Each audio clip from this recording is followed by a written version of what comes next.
ఏదైతే ఈ మొన్న మధ్యన 8 వసంతాలు ఏదో సినిమా వచ్చింది. దాన్ని బాగా ట్రోల్ చేశారు. ఎందుకంటే ఒక జర్నలిస్ట్ అక్కడ అడిగాడు, బ్రాహ్మణుడి పేరు పెడతావా క్రిమినల్‌కి ఇట్లాంటిది. అది బాగా వైరల్ చేశారు. బ్రాహ్మణ సామాజిక వర్గం, సనాతన ధర్మ కోరుకునేటటువంటి వాళ్ళు అది.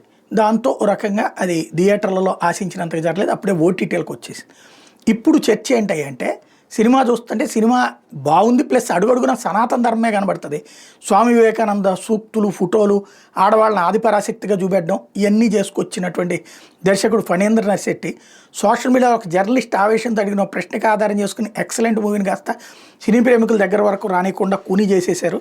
సోషల్ మీడియా ప్రతి విషయం దగ్గర చాలా బాగా తీశారు.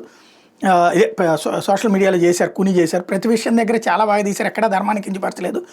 మన వల్ల ఈ సోషల్ మీడియాలో కనిపించేవన్నీ నిజం అనుకునేటటువంటి పరిస్థితుల్లో చివరికి సనాతన ధర్మ పరిరక్షణకు సంబంధించిన సినిమాలు కూడా చెడగొడుతున్నామంటూ ఆ సనాతన ధర్మం కోసం పోరాడేటటువంటి సోషల్ మీడియా యాక్టివిస్ట్ అయినటువంటి జర్నలిస్ట్ సిద్ధు లాంటి వాళ్ళు ఇప్పుడు ప్రొజెక్ట్ చేయడం అన్నది ఇక్కడ ఇంపార్టెంట్ పాయింట్.